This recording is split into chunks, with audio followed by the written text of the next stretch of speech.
안녕하십니까. 스텝TV 시청자 여러분, 한사입니다.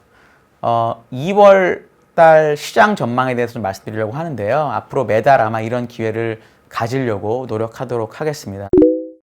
사실 그 해외 주식 시장 전망이라는 것은 미국 시장 전망인 경우가 대부분이고요. 미국 시장 전망을 하게 되면 다른 지역에 대한 전망도 어느 정도 할 수 있기 때문에 저는 이제 미국 시장이 어떻게 될 건지에 대해서 주로 말씀드리려고 합니다. 제가 보는 올해 미국 S&P 500의 지수 밴드는 현재로서는 제가 3,200에서 4,200 정도를 보고 있고요. 이것은 현재 3,800 정도의 지수를 감안하면 올라갈 룸보다는 내려갈 룸이 많다라고 해석을 할 수는 있을 것 같아요. 그런데 어차피 미국 주식이라는 건 장기적으로 올라가는 추세인 경우가 많기 때문에 단기적인 매매를 추구하시는 분이 아니면 이 정도의 밴드라면 여전히 주식을 가지고 계시는 게 맞을 수도 있겠다는 저는 생각을 하고 있고요. 다만 2월 달 같은 경우에는 1월이나 12월, 11월보다는 변동성이 커질 가능성이 있겠다라고 저는 생각을 합니다. 이제 지난 3년 동안의 주식 흐름을 보면 어떠냐면 전년도 말에 주가가 상당히 많이 오르면 그 1월까지 그 효과가 이어지는 경우가 많았습니다. 올해도 현재 그러고 있고요. 물론 미국은 우리나라만큼 1월에 주가가 많이 오르진 않았는데 어쨌든 흐름으로 보면 지금 10월까지 주가가 조금 헤매다가 11월에 주가가 10% 이상 올랐고요. 12월에 미국은 10%까지 아니고 조금 오르고 3%, 2% 정도 오르고 그다음에 지금도 그 정도 오르고 있는 상황이에요. 올해가 이랬는데 과거를 보면 2018년 말에 주가가 아주 급락을 했었습니다. 그리고 19년에는 주가가 그냥 계속 갔었고요. 19년에 주가가 계속 오른 다음에는 20년 기억하실 20년 2월에 변동성이 커졌어요.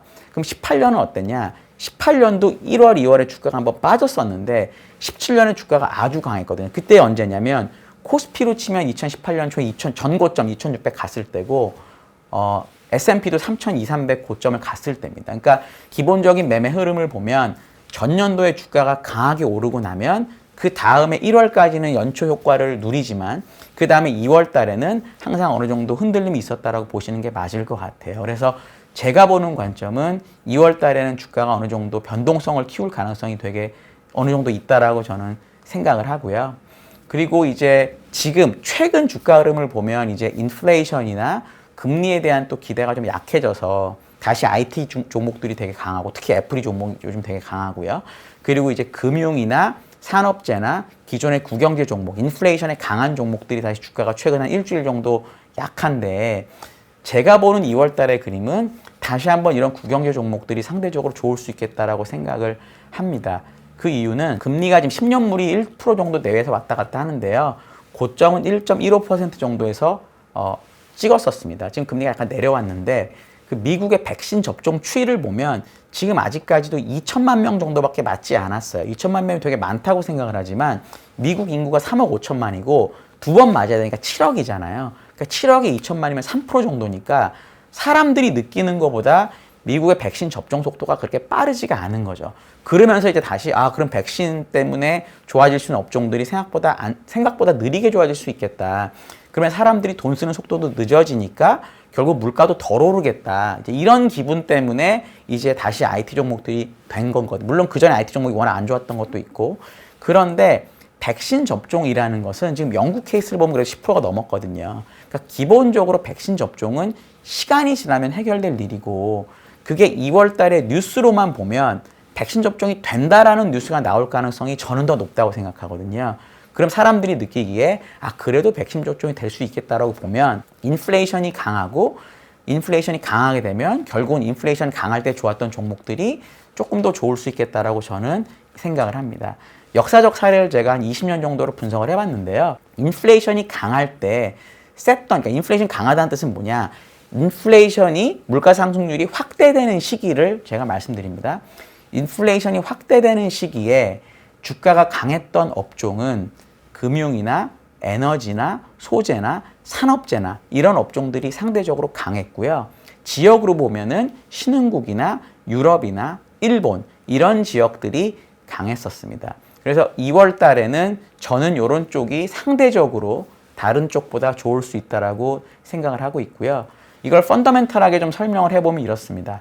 저희가 잘 생각해 보면 물가 상승률 지표를 보면 각 그 아이템별로 물가 상승 지표가 미국에 다 나와요. 그래서 지난 60년, 70년 물가 상승 지표를 한번 비교해 보면 일반 물가 상승률 대비 그 항목의 물가 상승률이 더 높으면 그 항목들은 물가 상승률에 강한 거고요. 그 항목의 물가 상승률이 일반 물가 상승률보다 낮으면 그 항목의 물가 상승률은 그 항목은 인플레이션이 약한 겁니다.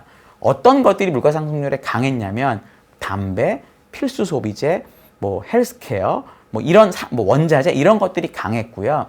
우리가 잘 아는 내구 소비재, 가전 이런 것들이 물가 상승률이 일반 물가보다 약했거든요. 그러니까 그 얘기는 인플레가 오면 약간 구경계 종목들이 조금 더 피해를 덜 본다는 뜻이고요. 이걸 예로 들어드리면 1990년부터 2020년까지 자동차 가격의 실질 가격을 계산해 보면, 그러니까 가격은 계속 물론 올랐죠. 근데 물가 상승률이나 성능 개선까지 감안한 실질 가격을 계산해 보시면 지난 30년 동안 가격은 계속 빠져왔습니다.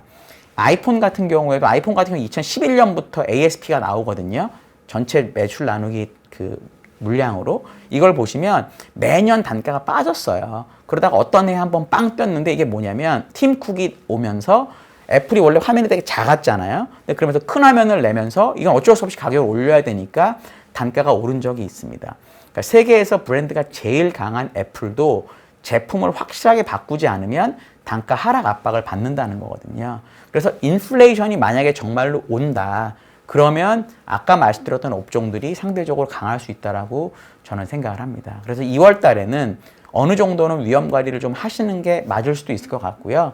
업종으로 보면은 아까 말씀드린 금융, 산업재, 소재 이런 쪽에서 찾으시는 게 맞을 것 같아요. 그리고 뭐 지역 ETF를 하신다고 하면 신흥국이나 유럽이나 일본이 더 나을 걸로 저는 생각을 하고 있습니다. 그래서 종목은 말씀드렸던 JP모건, 보잉 저는 여전히 뭐 장기적으로 봤을 때는 투자할 만하다고 생각을 하고 있습니다. 이상으로 2월 전망을 마치고요. 질문 있으시면 댓글 달아주시면 성심성의껏 답변 드리겠습니다. 감사합니다.